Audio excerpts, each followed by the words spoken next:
Welcome to Envision Academy. Me, Sonali Chauhan, was discussing Citizenship India Amendment Act. India के अंदर और India के constitution के अंदर में जो सिटीजनशिप एक्ट है वो दो पार्ट्स के अंदर में डिवाइड किया गया है, जिसमें से पहला जो पार्ट है वो अमेंडमेंट 5 to 11 के अंदर में डिस्क्राइब किया गया है, पर जो पूरा अमेंडमेंट है वो इंडियन सिटीजनशिप एक्ट 1955 के ऊपर में डिपेंड करता है। अब ये जो डिपेंडेंट फैक्टर है ये सिर्फ एक ही क्वेश्चन रेज करता है कि ये जो क्वेश्चन रेज किया जा रहा है वो क्वेश्चन सिर्फ इतना ही है कि किस बिहाफ के ऊपर में इंडिया के सिटीजन्स को जो सिटीजनशिप है वो मिलनी स्टार्ट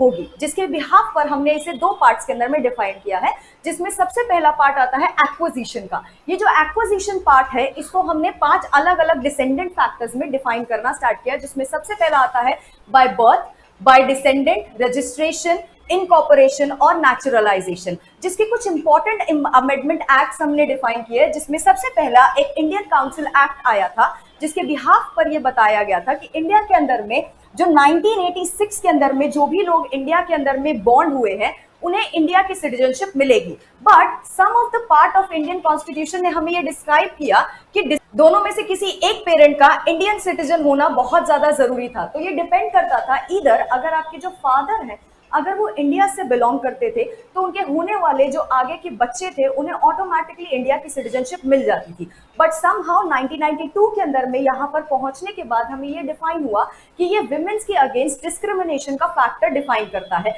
क्योंकि इसी डिस्क्रिमिनेशन के फैक्टर में ये भी परसीव किया गया था कि कई ऐसे बच्चे थे जिनके पेरेंट्स में से जो फादर थे वो इंडिया के सिटीजन्स नहीं थे, पर उनकी जो मदर हुआ करती थी वो इंडिया की सिटीजन्स हुआ करती थी। तभी हमने 1992 का जो डिस्क्रिमिनेशन एक्ट था वो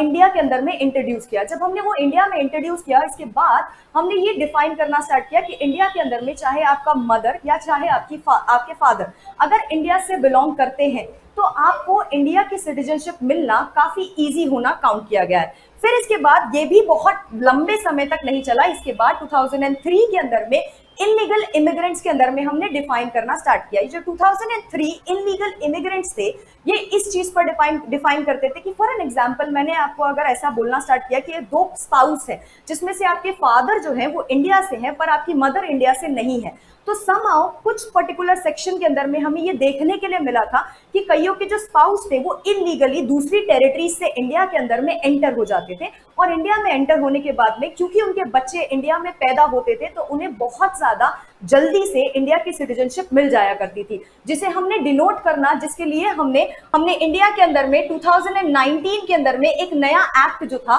वो डिनोट करना स्टार्ट किया, जो कि काफी कंट्रोवर्शियल एक्ट था, जो कि इलीगल इमिग्रेंट्स के लिए डिफाइन किया गया। फिर इसके बाद 2005 के अंदर में ओसीआई की कैटेगरीज आती है। ये जो ओसीआई है that's called the overseas citizens of India. ये जो ओवरसीज सिटीजन्स ऑफ इंडिया है इसके बिहाफ के अंदर में हमने एक चीज डिनोट की जिसमें बताया गया कि जो पर्सन अगर 26 ऑफ जनवरी 1950 से लेकर के 1 जुलाई 1987 की टाइमलाइन के बीच में जब भी कभी पैदा होता है they were born to be an Indian citizen। पर ये भी बहुत लंबे टाइम तक नहीं चला, क्योंकि हो सकता है कि आप में से दोनों स्पाउस जो हैं वो हो सकता है कि वो बाहर की कंट्री में पैदा हुए हो, लेकिन उनके बच्चे अगर इंडिया में पैदा होते हैं तो इस एक्ट के थ्रू आपको इंडिया की सिटीजनशिप मिलना बहुत ज्यादा इजी हो जाता था। फिर इसके बाद सरकार ने इसको चेंज करके 1 जुलाई 1987 से लेकर के 3 दिसंबर 2003 तक के अंदर में डिफाइन किया।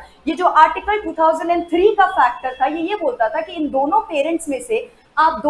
में से कोई एक ऐसा पेरेंट जरूर होगा जो इंडिया के अंदर में पैदा हुआ हो, और दूसरा अगर इंडिया में पैदा नहीं हुआ है तो वो इलीगल इमिग्रेंट नहीं होना चाहिए। अभी ये जो इलीगल इमिग्रेंट्स होते हैं ये उनको कहा जाता है जब कभी भी अगर आप कोई पासपोर्ट बनाया गया है या आपका टूरिज्म का कोई डॉक्यूमेंटेशन है और आपको एक टाइम पीरियड दिया गया है कि आप इतने टाइम पीरियड से इतने टाइम पीरियड तक इंडिया के अंदर में रह सकते हैं, और आप उस टाइम पीरियड को क्रॉस करने के बाद आगे के टाइम के अंदर में अगर इंडिया में रहते हैं तो उसे हम इलीगल इमिग्रेंट्स की कैटेगरी के अंदर में डिनोट करना हमने स्टार्ट किया। ये सभी इलीगल इमिग्रेंट्स को इंडिया की सिटीजनशिप ना मिले इसलिए 2003 का जो एक्ट था वो यही डिफाइन करता था कि किस बेसिक एजेंडा के थ्रू इंडिया के अंदर में 2003 के अंदर में हमने ये फैक्ट डिफाइन किया। फिर इसके बाद एक टर्मिनोलॉजी और आई जिसको हमने बोला PIO, which is actually defined as India persons origin of India. ये जो पर्सन ओरिजिन ऑफ इंडिया है ये डिनोट करता है कि जो भी इंसान 15 अगस्त 1947 के बाद, मतलब आजादी के बाद, अगर आपके कोई भी पेरेंट इंडिया के अंदर में इंक्लूड हुए, जैसे बहुत सारी टेरिटरीज ऐसी थी इंडिया की जो आजादी के बाद इंडिया के अंदर में एज अ स्टेट मर्ज हुई, जिसमें हम ये सबसे पहला फैक्टर डिनोट करना स्टार्ट कर सकते हैं, जिसमें हमने बोला कि जो सिक्किम था वो आजादी के बाद भारत के अंदर में मिलना स्टार्ट हुआ। तो अगर कोई भारत में आजादी के बाद मिलना स्टार्ट हुआ है तो वो पर्टिकुलर इंसान पर्सन ओरिजिन ऑफ इंडिया के अंदर में कैटेगरी के अंदर में काउंट होना स्टार्ट होगा। दूसरा, इसके बाद लॉसेस के अंदर में सबसे पहली चीज आती है व्हाट इज टर्मिनेशन। टर्मिनेशन का पहला फैक्टर होता है कि टर्मिनेशन उसको कहा जाता है जिस टर्मिनेशन के अंदर में हम डिफाइन करते हैं कि इंडिया के अंदर में अगर आप एज सून एज आप दूसरे कंट्री की सिटीजनशिप एक्सेप्ट करते हैं, आपकी इंडिया की सिटीजनशिप ऑटोमेटिकली खत्म होनी स्टार्ट हो जाती है। आप एक टाइम पर एक ही सिटीजनशिप होल्ड कर सकते हैं। सेम इसी तरीके से इंडिया के अंदर में एक बेसिक चीज और आई कि 2009 के अंदर में हमने CA और A, क्योंकि ये सिटीजन अमेंडमेंट एक्ट था इसीलिए ये डिफाइन किया गया। ये जो सिटीजन अमेंडमेंट एक्ट था ये बताता था कि इंडिया के कुछ इलीगल इमिग्रेंट्स है जो इंडिया के अंदर में डिनोट करते हैं, उन्हें किस तरीके से हम इसे खत्म कर सकते हैं। फिर एक सर्टेन पॉइंट ऑफ टाइम के अंदर में यही CA का बिल कैप बिल के अंदर में कन्वर्ट होना स्टार्ट हुआ, जिसे सिटीजन अमेंडमेंट बिल के अंदर में हमने काउंट किया, जिसमें ये कहा गया कि 1971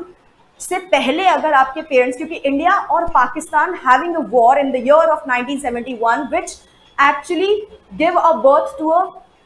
बर्थ टू बांग्लादेश। तो अगर आपके पेरेंट्स 1971 से पहले इंडिया में पैदा हुए हैं तो आपको इंडिया की सिटीजनशिप मिलना आसान हो जाती है। लेकिन अगर आप 1971 के बाद इंडिया के अंदर में आए हैं तो इसका मतलब ये काउंट किया गया कि आपको इलीगल इमिग्रेंट्स के अंदर में कंक्लूड करना हम शुरू करते हैं। ये बेसिक फैक्टर था जिसके अंदर में हमने टर्मिनेशन को डिफाइन करना स्टार्ट किया था।